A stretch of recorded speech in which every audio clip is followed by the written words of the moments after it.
G'day everyone, it's SDS SuperCoach, providing SuperCoach content for you. I'm here to present a hot takes video. I did the same thing last year, but it was just myself. Now we got a special guest, and it's Jords from Fantasy Take TV. How you doing, my man?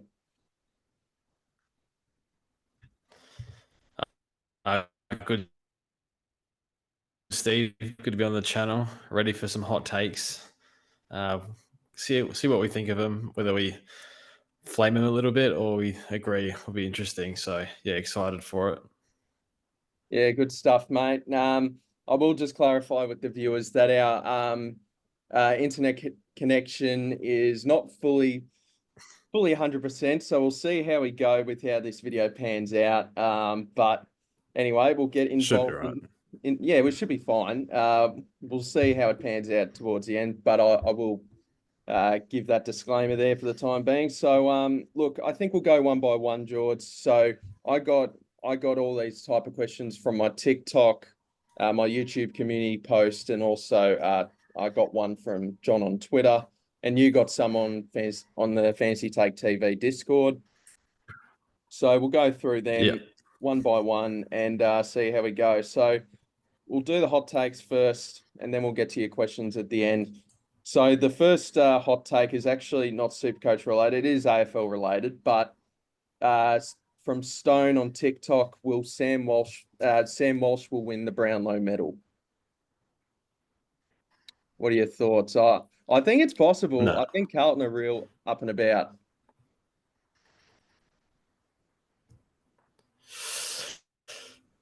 I think he'll get top 5.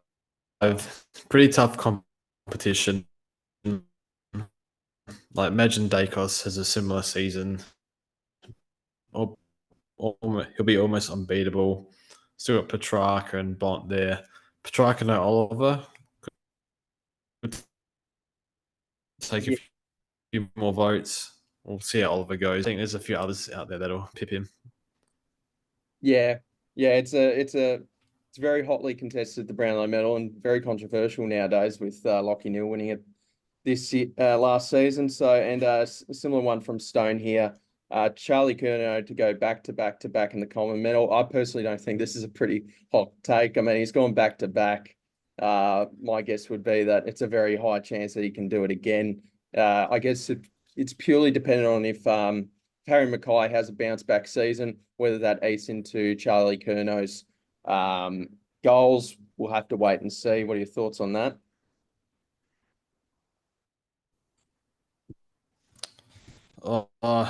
There's not who's maybe Jeremy Cameron if he's fully fit, but probably Kerno be favourite. Yep. Never know. Could be like a Larky or something. Yeah, Larky, if he doesn't get much help in the forward line. Jords, how about you kick us off with your first one from the Discord? Yes. All right. So we have one here from JD, or as Shaq calls him, JD Sports. His hot take for SuperCoach is round 0 buys have made the game really boring. We're all discussing the exact same players to pick, and we haven't even hit preseason games yet. So yeah, he seems to think that it's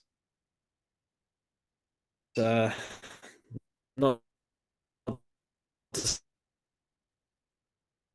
discussing that many players, having similar players in our team.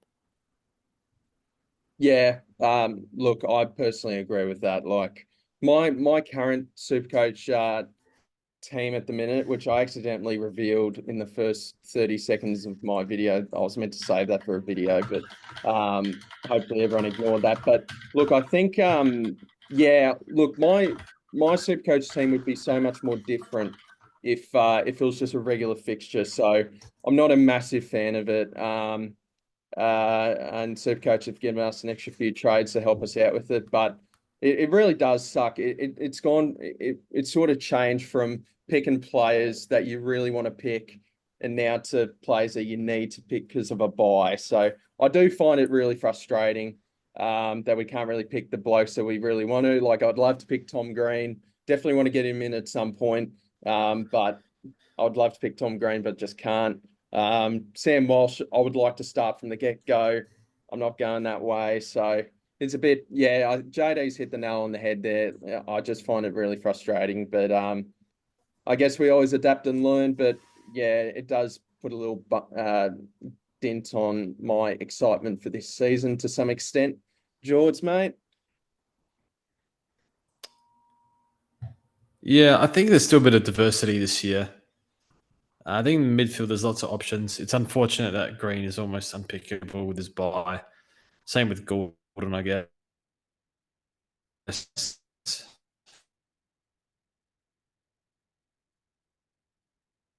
All right. So with the I'll go back to myself here with the next hot take. Oh wait, whoops. But I still think the forward line Grundy, and then there's still lots of mids. Like some people want to pay for Bont. This is the cap.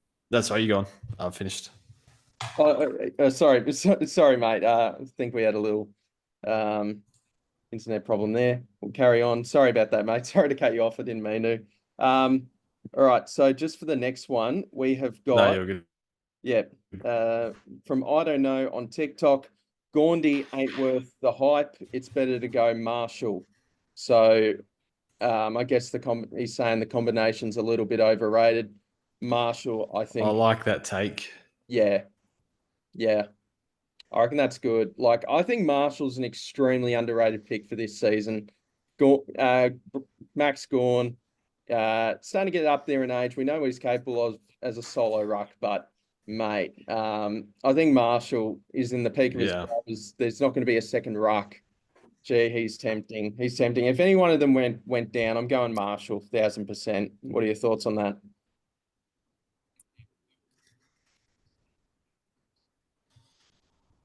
Yeah, I like Rowan. I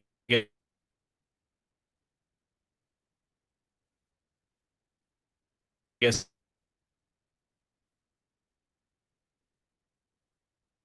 the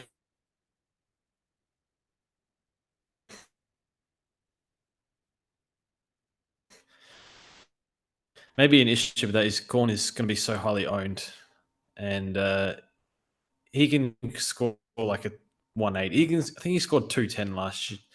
He's got the ceiling to really kill you. I guess Marshall doesn't. If everyone has to waste a trade on Gorn, which they probably will, then the person with Marshall can just hard play, and I'm not against it. I think I just go.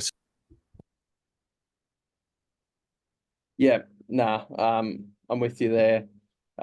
So have you got another one from the Discord as well, mate? Yep. All right. The next one is Bont will not drop under 100 all season. He won't have one score under 100. What do you think? Do you think Bont will drop under 100 at all this year? I think he will. Like, every season's different. I think he will. Like, I think the limited preseason, I know people playing it off as, I guess, a little cleanup, but I think that does bring me a little bit of concern. Like, there'll be players that tag him throughout the season. I can't buy that. I feel like that's a little bit of highest average player bias a little bit. So I disagree with that. There'll be games. I can imagine there being 2 or 3 games where he can drop an 82 or a 95. Like, I'm not fully buying that. So I personally disagree with that. Do you reckon he could drop score under 100? Yeah, probably. I think for context, last year he only had 3 scores below 110. So it's pretty nuts. But yeah, most likely at some point he'll drop one. Might be like the game where he dropped under 100, which was just one. Last year he had 13 clangers. So I guess I still think probably the best team possible won't have Bont because it's not maximizing points per dollar. You can pick someone that has more upside in that position, but at the same time, you get safety with, I guess, durability. Plays every game just about the past 5-6 years, high ceiling and captain. So that's kind of what you get there. So didn't really drop much in price. I think it didn't drop below 650 after the first 2 months. So Yeah, it's a tough one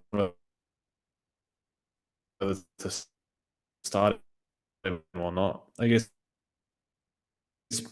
yeah, I've got him in my team, but if I need money, then he'll be out. Yep. Nah, fair enough. I saw your recent Twitter video of Twitter photo of Forza Italia with Petrarca and Bont in there, so I respect it. All right. Yeah. Uh, next one I've got is I mean this I saw your latest team update and I did see this man in your team. Is Connor Budarick being a lock? What are your thoughts? Uh, Lock is a stretch Yep. for sure, but sounds like he's got it. He might have a nice role back there. He took kick-ins. One last year, coming off 2 ACL, so missed a ton of footy. And in those, we played 4 halves, and one of the halves was without Rory Atkins, and that was his best scoring. So I'm play Rory Atkins. We could see some good scores. Could average like 85, 90. I guess for 300k, it's probably like exactly what you you'd want at least like 90 for that price. So it's a big ask, but one to watch. Could get a really nice role. If you're the main distributor, then and you're 300 for sure, not a lock. That's calm down. Yeah. Yeah. Yeah, I like that.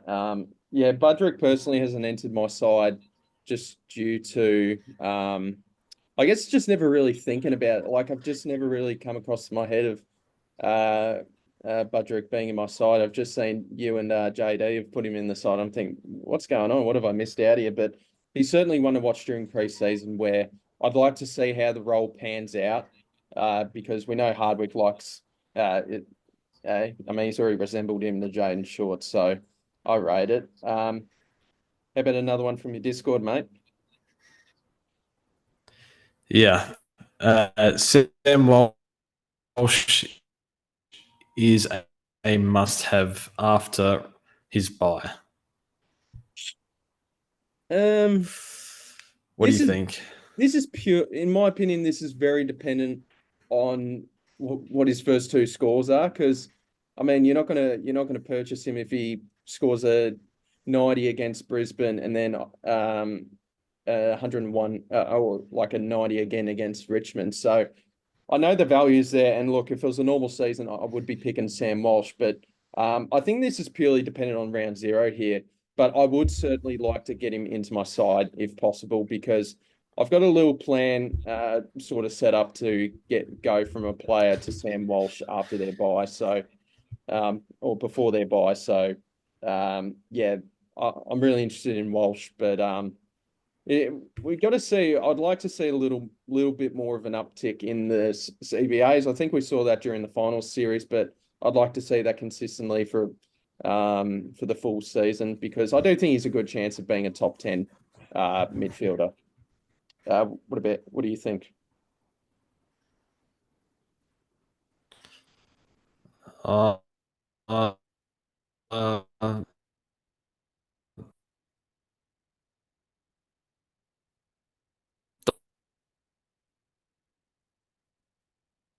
I don't think he's must have. I'm interested to see how he goes with a full preseason. I was just listening to Duo and Friends today, and he said, came back to some sort of normality. Uh, so I don't know if he's like it's still going to be an issue this year or not. I'm not too sure. There's just so many good ones. Like maybe not so much for that value, but one you got to he loses value from that price, and yeah, every chance to be top 8 mid sort of range this year. Yep. So Yeah, yeah, good. Yeah, good explanation there. Any more hot takes from you? Yeah, I've got a couple more. But Bailey Humphrey to finish as a top 6 forward. No, Nah, I think there's too many mouths to feed in that no. Suns midfield for me. Did you see his new tat as Yeah, I well? agree. He went crazy with a tattoo gun. Yeah, mate, he's got a Not new. a fan, Yeah, I know you wouldn't be a but each fan. to their own. I know you wouldn't be a fan, but there's Yeah. a new piece on his calf. He's got a whole new sleeve now. The boy from Moe can't take can't take Moe out of the man. Nah, Um, that's good. all right, I'll check if I've got a couple more. Oh yeah, I've got a couple more. Have you got a few more? That's it for the hot takes. Mostly questions now here. Yeah. All right. We'll steam through the rest of the hot takes and then we'll get through the rest of the questions. Sorry, I forgot to mention some of the names. So thank you to Oliver Horst on TikTok and Tom Peterson and I don't know for their TikTok hot takes. Now going to my YouTube community post. I don't really like cheese. To each their own. Liam Duggan will crack the top 8 defenders this season.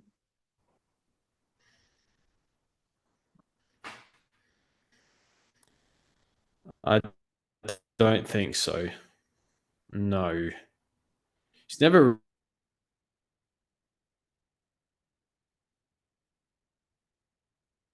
really been that high scorer. And his role was like changed from mid to half back. He's had injuries. I don't think so. I don't know. They've got a lot of other mids there that they want to run. They've got defenders like Witherden Reed's back there. It's a bit, to be honest, but I just assume it's going to change between mid and half and back, though. I don't think he'll be top 8. Nah. Do you think he'll be Yeah. up there? I just don't trust West Coast. Like, I think a massive issue for just such a with their injuries at the minute is their new facility at up in of course in Western Australia, where they've built an underground car park to the ground that they actually train on, and apparently supporters are really frustrated about that. And I do think that could have a bit of bit of a problem with their current injuries. And it's hard to trust West Coast players at the minute, to be honest, bar Harley Reid, to be honest. So, Okay. Always had turf issues down in WA. yeah. I don't know why. Must be to do with the heat. Yeah. Yeah, it's a bit odd. And then my last one from Joe from the centre bounce. Shout out to the great man himself. This one I reckon's more likely Nick Martin to be a top 6 to 8 defender.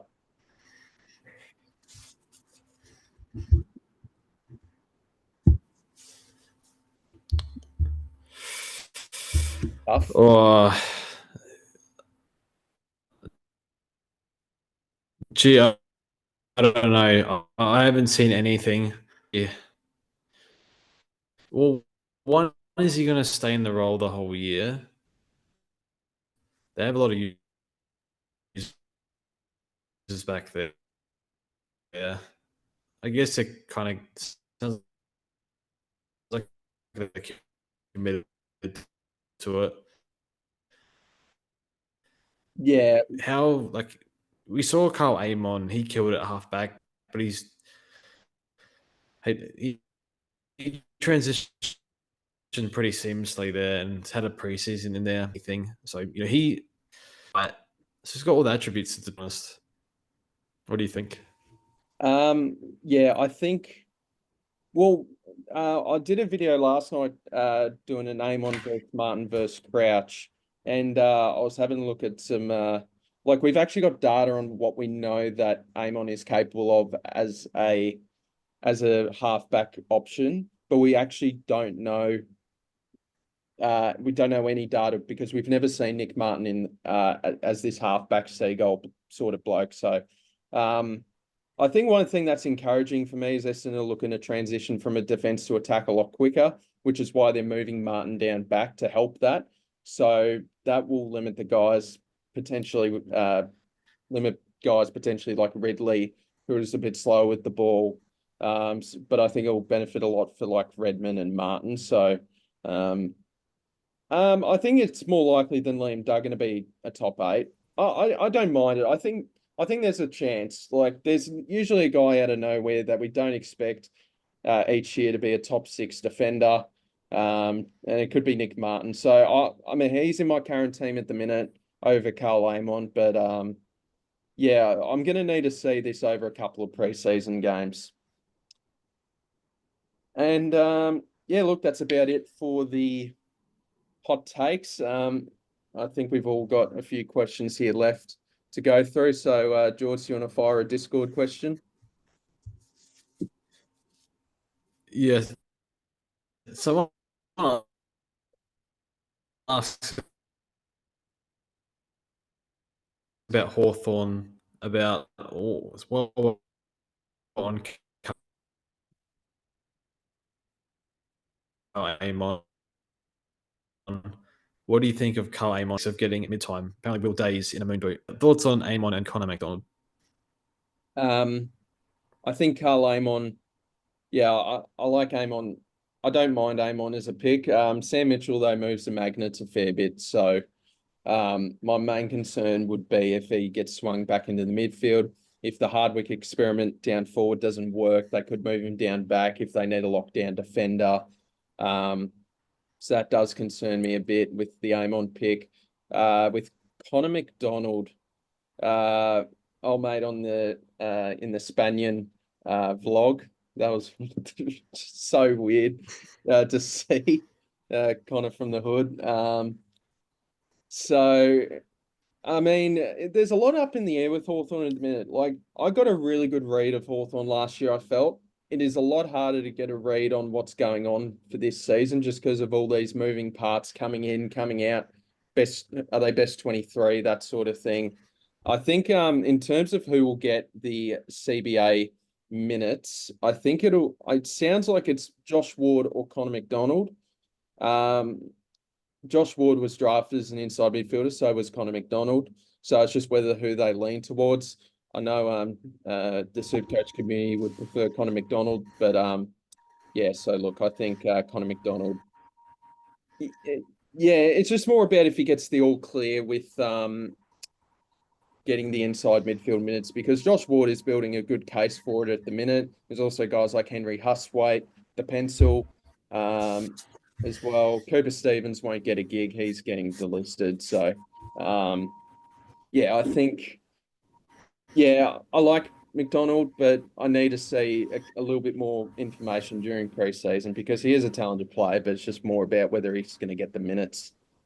For me, Jords, who will be the best rucks for 2024, do you reckon?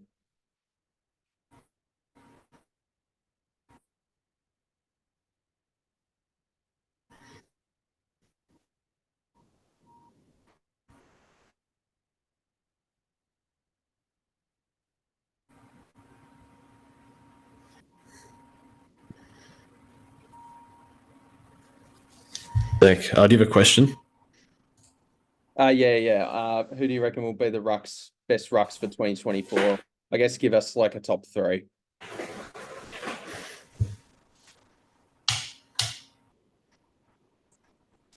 Oh, yeah. I think on average, one will probably be gone. 2 English, 3 Marshall, 4 Grundy.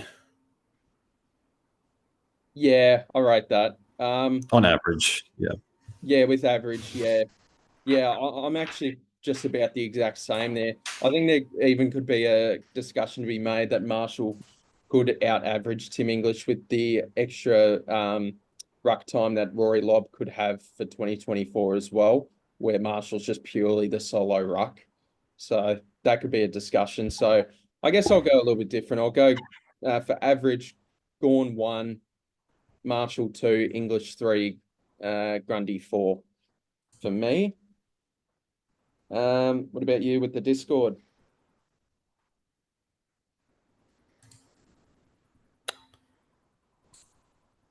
Yeah, just pull one up. Just a second. Are you favouring a more guns and rookies side or mid-prices side for your team this year? I'm going guns and rookies in the midfield and in the back line.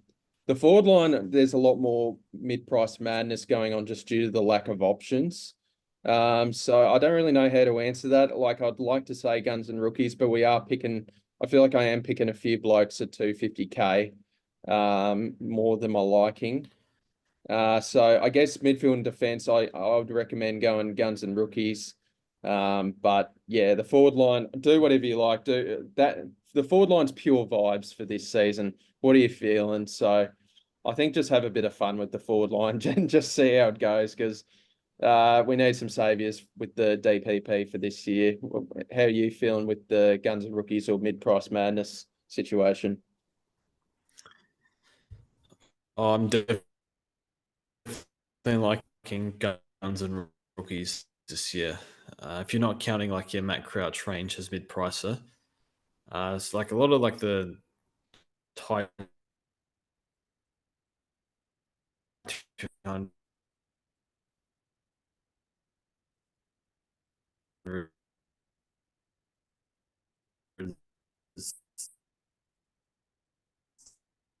to low 400s sort of range. Just don't know about that. Like I've toyed with Budarick, maybe like a James Harms and the forward line. They're probably the two, or like a Chapman down back, as mid prices that I'm thinking about. I don't want to run too many. I want to run at least 12 premiums. Yeah. And I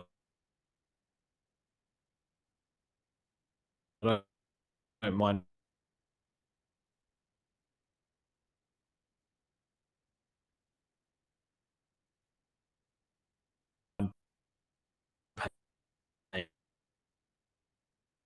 paying a bit up for premiums. I'm leading guns and rookies and maybe one, if not two, mid prices, a lower floor to be good. So by that I mean 50 to make 150k, which can be a task. So a bit of help there getting through with the forward lines. So Yeah. I'm a yeah. All right. Yeah, no, yeah, good analysis there, because yeah, it's I know a lot of people in 2023 went mid-price madness and it didn't exactly work out, but in there's no guarantee in 2024 that guns and rookies could be the correct formula, but it's just more dependent on because every season is different. Like 2022 certainly was more rewarding for the mid prices, but 2023 was more rewarding for the guns and rookies. So it's an interesting one. I think we'll do one more question each, because we're running out of time, because on good old Zoom, it's only a 40-minute meeting. So uh, so one more question each. What are your thoughts on Trent Rivers as a pod by Victor Wembanyama? No, I don't know. I've read that he's training defense. I've read that he's trained mid. I'd like to see a secure role. Obviously, if he's down back and May's taking all the kick-ins, and it's going to be too hard to be a good and stays there and kills it, then you can jump on later. But to start, it's too risky for mine. So it's a no, just a wait and see. Yeah, yeah, no, yeah, it's more. It seems a bit of a mixture of defense and midfield sort of training at the minute. So I'm happy to give that a pass for the time being. Go one more question on your Discord, Jords. Yes. Are you considering Steele or Tuke Miller? I'm hotter on Steele than I am Touk Miller, just because I'm hearing a lot more positive things about Jack Steele, where he's sort of bulked up a bit more.